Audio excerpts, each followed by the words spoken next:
Hello Math 1B, I'm back with a new video. This is the 6th lesson of remote learning. It's about something, again, what we've talked about already, linear systems, solving those not using graphing, not using elimination, but using the substitution method. What we're going to focus on today is just getting the steps down and making sure you guys understand, oh, this is how it works. 4 problems on tonight's homework problem set. I'm going to give you 3 examples on the notes today and then give you 3 fully completed examples on the homework assignment. So basically there's 7 total, 3 are given to you. Your job is to do the remaining 4. I think it's pretty manageable once you watch. So remember, a linear system means a system of, in this case, 2 lines. All right, so we could get y by itself in both of them and try to graph it using slope-intercept form. But with this method, what we're actually doing is we're getting, it doesn't matter, either x or y by itself in either of the equations. I mean, the name of the game, though, is what's the easiest, most convenient equation to work with. So when you look at these two and we're saying, okay, I want to get x or y by itself, it's pretty clear that the top equation, all it's going to require us to do is say minus x. Y is by itself. Minus y. X is by itself. So the top equation is the most convenient equation to work with.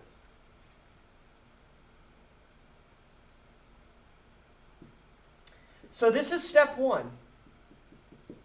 Step number 1 is get x or y by itself. And really, I can choose either one at this point. Let's get y by itself. No, let's get x by itself on this one. Just to show you that it's okay to get x by itself. You don't always have to get y by itself. So x plus y equals 8. I'm going to subtract y from both sides. It totally gets rid of it on the left-hand side and leaves us with 8 minus y. Notice I didn't try to combine 8 and y. It's not 8y.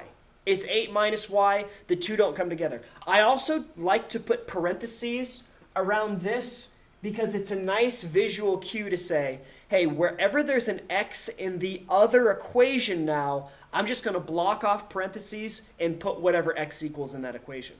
So that's actually what step 2 is. Step number 2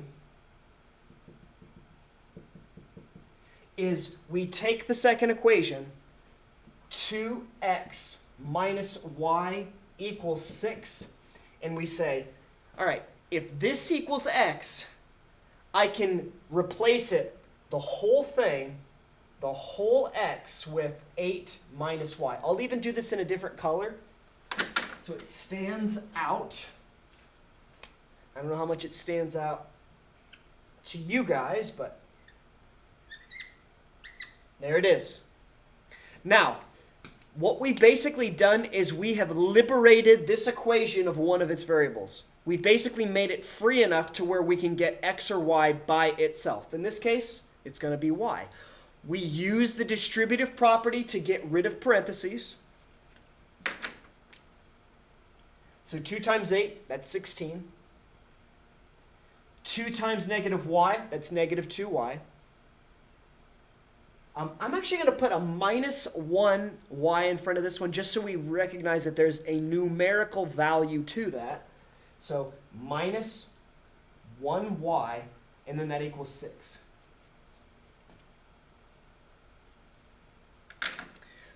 So beyond that, this is usually, you can do a couple different things. Since there's only one constant on the left, and I know I have to map it to the other constant on the right, I can just instantly say minus 16 here, minus 16 here. I don't have to wait for anything to happen. On the left-hand side, you have negative 2 minus 1, which is negative 3y, and that equals 6 minus 16 is negative 10. So now we've got one of the coordinates for the place where the 2 lines meet. We have the y-coordinate. The y-coordinate is divide by negative 3. It's positive 3 1/3. So y equals, I'm going to write that over here, y equals positive, because a negative divided by a negative is a positive, 3 1/3. So this is kind of like step 2 and step 3. It's you do the plug-in and then solve for x. So maybe if you want to, you could say like, this is technically step 3. This whole process of getting a number value for x or for y. So once we have that, we are just about done.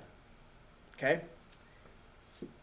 Step 4 is we are going to plug what we got in step 3. So plug y equals positive 3 1/3 into any one of the equations. So we could plug it into the circled one up here. We could plug it into this one down here. Or we could plug it into the most convenient equation to getting us to the final answer, which is the equation that we used in step 1. The reason why it's the most, like the easiest, most convenient equation to use is the fact that I need to solve for x. I need to get x by itself. X is by itself. Okay? So I'm going to plug that into, I'm just going to put in quotes to kind of say like, hey, it's x equals 8 minus y. And that's usually, in the substitution method, it's the equation that you get from step 1. So step 4 is basically plugging what you got from step 3 into the equation from step 1. And I know it's getting wordy and everything, but here's the deal. Even if you didn't plug it in there and you just plugged it somewhere up here, it's going to work out. So x equals 8 minus 3 1/3. You can think about this as 8 minus 3 is 5. Take away 1/3 more. If you take away 1/3 from 5, you get 4 2/3. Okay, so my final answer is x equals 4 2/3, y equals 3 1/3, and usually putting that in an ordered pair format is the best way to express your answers. So that's what I'm going to do over here.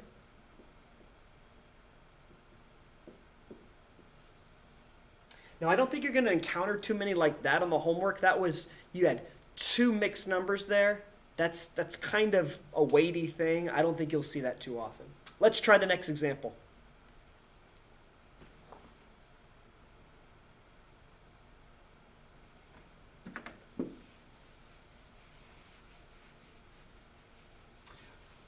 All right, so I'm going to rewrite these so that you can see it better. X equals negative 2y, and negative y minus x equals negative 1. So our first move is to say, okay, I'm going to try to get x or y by itself in the most convenient equation possible. Now, I don't know if you see this right here, but x is already by itself. If that's the case, then you can straight up just say, step 1 is done. I'm ready to move on to step 2. So step 2 is saying, this thing in parentheses is literally going to replace that variable in the other equation. So it's like saying, all right, this x right here that we already got by itself, that's going to be replaced with negative 2y. So negative y minus x is gone. Negative 2y is there instead.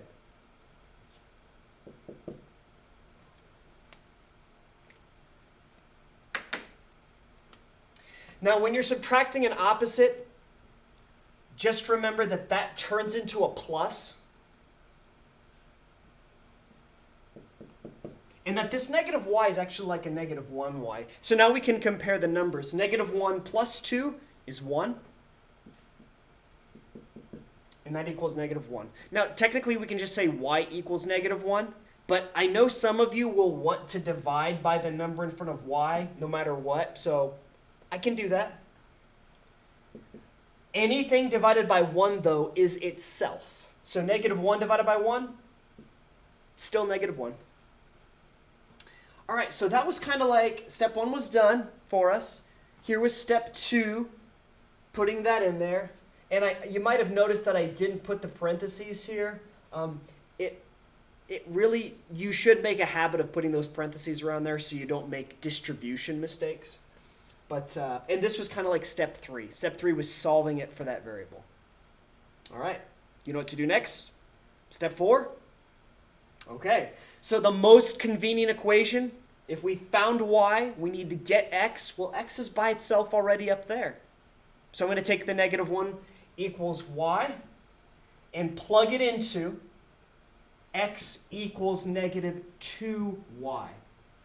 So negative 2 times negative 1 is really what's happening. I'm taking the y out of there and replacing it with its value of negative 1. The y is gone, negative 1's in its place. Negative 2 times 1 is 2.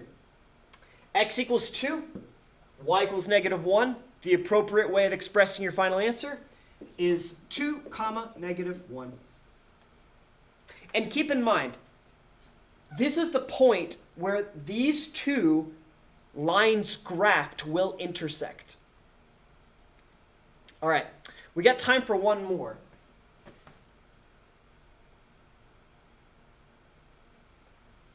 You guys should pause the video and try it on your own.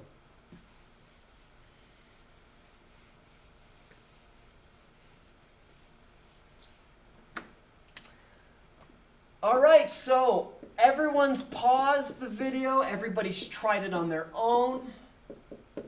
This will just be a confirmation if you know what you're doing or you still need a lot more practice. Okay, step 1. Choose the equation that gives you the most convenient x or y by itself. The top equation is the only one where x is kind of alone and it's not having a number in front. So I'm going to pick that one and solve for x. So subtract the 2y.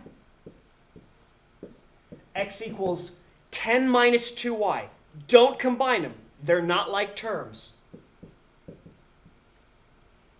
All right, step 1's done. I'm going to put parentheses around here to remind me that in step 2, I'm using the other equation and saying, get rid of the x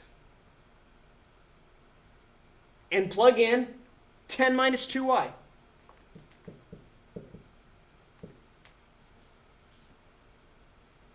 That was step 2. Step 3 is solve now, in this case, for y. So I'm going to get this negative 3 and multiply it through the 3y. Since subtraction is there, I need to just chill out with the 3y for a while. All right, negative 3 times 10, negative 30. Negative 3 times negative 2y is positive 6y. We still got the 6 on the other side of the equation. Now at this point, I have only one constant on the left-hand side. Since I've got a constant on the right, I can move it over right away.